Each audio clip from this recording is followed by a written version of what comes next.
Hi, everybody. Welcome to another Chats with Children. Today, I'm delighted to be joined by Brett Hoffmiester, who is the LAL Production Manager at Associates of Cape Cod.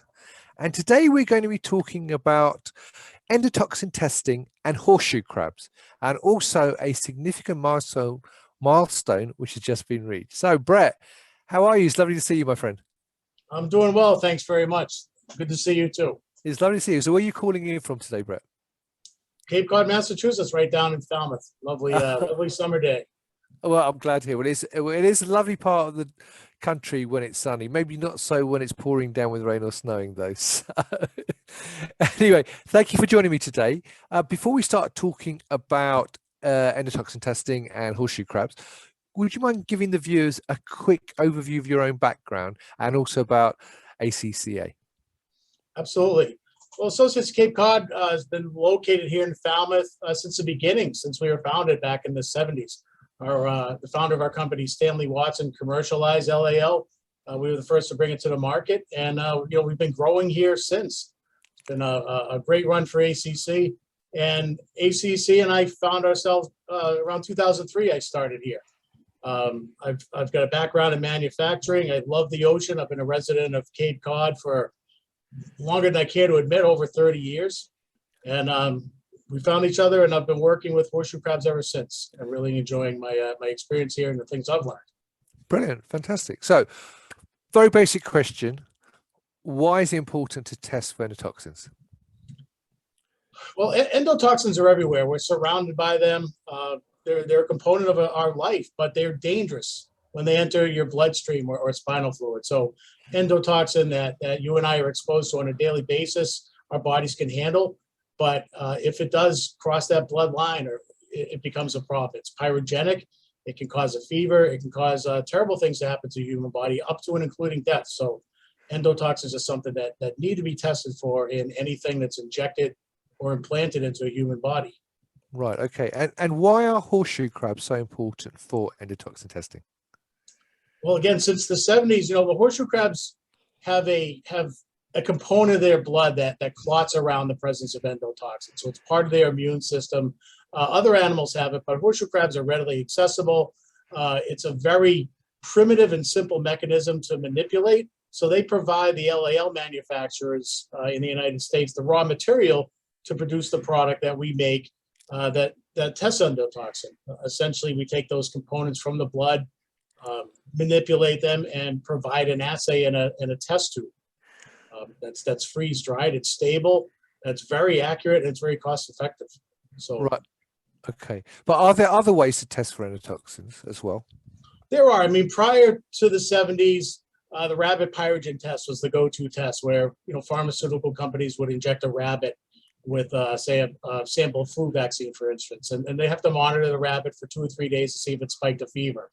And that test, is still around today. It's not widely used, but it's a compendial test. It still exists.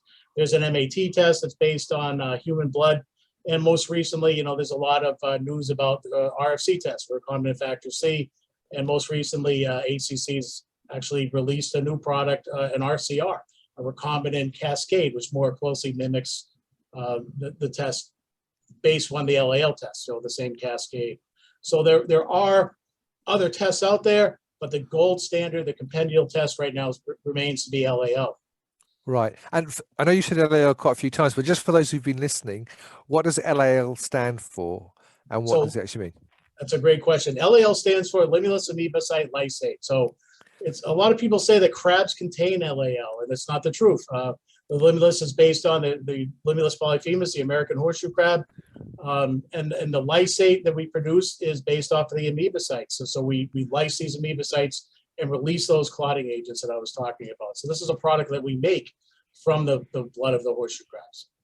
Right. Now, obviously, if you're using horseshoe crabs for the testing, that must have an impact on the population, doesn't it? Or does it not have any impact when you're using it for biomedical use?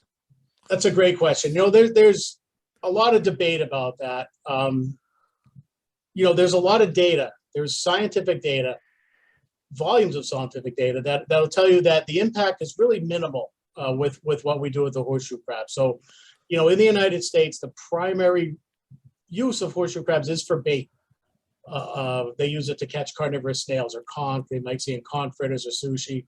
The biomedical is a much smaller component of that entire fishery. So the population in the United States is healthy enough to withstand a bait harvest, and the biomedical mortality is a fraction of that bait harvest, and a fraction, it impacts a fraction of the population of horseshoe crabs that's measured in the tens of millions up and down the East Coast.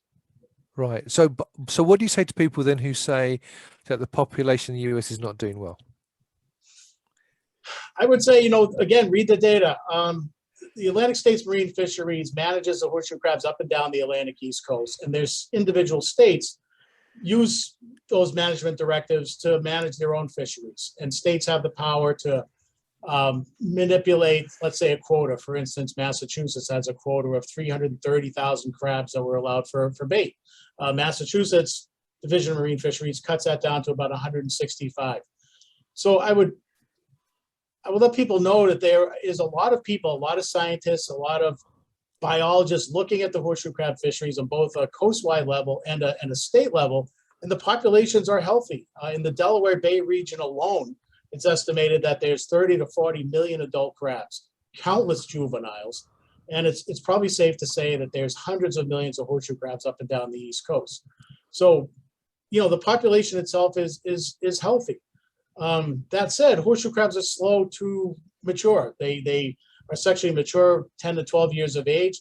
So they're an animal that deserves and should be regarded as a fishery that needs to be managed. We need to monitor them. We need to look at them.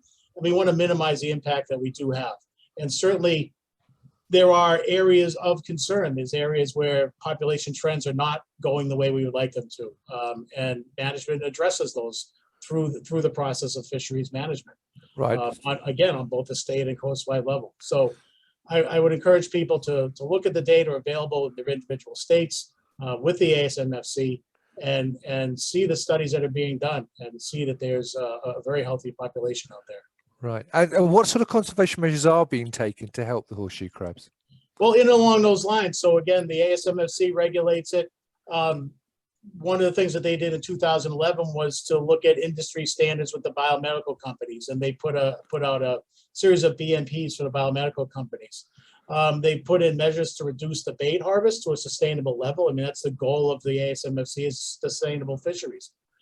Individual states can do measures such as lunar closures, like Massachusetts and Rhode Island, where they protect the crabs during the most vulnerable time when they're up on the beaches spawning. There's no harvest allowed. States implement things like size limits, bait bags that reduce the number of horseshoe crabs that are used by conch fishermen. There's areas that are off limits to fishing. There's sanctuaries, there's national parks, there's areas that are off limits to fishery. So there's conservation efforts along coastwide levels. There's conservation efforts in place by the state and the manufacturers themselves. We work with some of the bait fishermen. In many cases, they self-regulate and look at the size crabs they have. And certainly ACC has taken an active part in conservation. I mean, 20 or 30 years before fishery was really managed, we had size limits. We had a return to sea policy with horseshoe crabs. And then most recently, in the past 4 years, we've had a aquaculture project in place, our horseshoe crab sustainability project, where we're actually growing horseshoe crabs and releasing them to the wild. Something. Oh, great. Well, tell me more about that then. So what have you been doing around that then in terms of sustainability project? So this is a really neat project, and I'm happy to be part of it. We see a lot of horseshoe crabs come through our facility, and in around 2017, we had the idea of, hey, what if we did some in vitro fertilization of eggs? We can harvest eggs from the crabs fairly naturally. We're not harming the crabs. We take a few grams out. We can stimulate and receive or get the gametes from males and females. We can fertilize them in vitro, and then we can hatch them out. We've set up a now patent pending system that we designed. The company was behind this financially, provided us the resources that we needed, and we created this system that's very, very easy to increase and decrease the number of crabs and eggs that are available. And ultimately what we do is feed the system eggs, hatch out the horseshoe crabs and grow them through their first and second instars till they're about the size of a pencil eraser. And then we can release them to the wild. We've got an aquaculture permit, one of a kind from the DMF in Massachusetts. They give us 3 bodies of water to release. And I'm happy to say that this year, just 2 days ago, we released our 1,000,000th crab to the wild, which is something that, you know, is worthy of celebration, I think. It's a congratulations. Yeah. No, that is a huge, yeah, so well done. So given that, I mean, has COVID, for example, had an impact on the demand though for LAL? Because obviously we've had this pandemic running now, and there's been a huge demand for both test kits and also the vaccines as well. So has that had an impact in terms of demand for LAL? You know, another great question that we hear a lot. And honestly, no, it hasn't had a great impact. I mean, certainly COVID has impacted the way we do business, a lot more stuff from home and whatnot. But the demand for LAL does not increase exponentially, despite the fact that, you know, the vaccines are in production, treatments for COVID are in production. One has to remember that the pharmaceutical industry has the ability to scale up significantly. So whether you're testing 1 liter or 10,000 liters of water per se, the same amount of LAL can be used. So that scalability is critical to, you know, the pharmaceutical industry being able to supply an increased number of vaccines, for instance, or IV solutions, for instance, but the demand for LAL can remain relatively the same.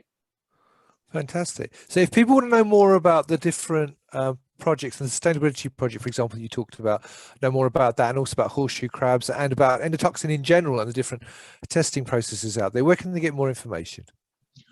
Well, certainly, you know, our website, if you Google Associates Cape Cod, we've got a lot of information there about our sustainability practices, some of our products, including the new PyroSmart Next Gen, which is our exciting recombinant product.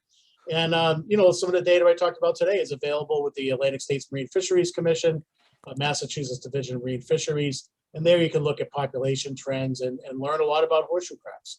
Brilliant. Well, I won't ask people to Google it. We'll put the links above the video so it saves us having to do that. Excellent. So, but that's great. But Brett, thank you very much for taking time out to talk to me, and congratulations on achieving the 1,000,000th horseshoe crab out in the wild. So that's a great result. So congratulations on the project and achieving that. So thank you very much for taking time out to talk to me today. Thanks for having us. You have a great day.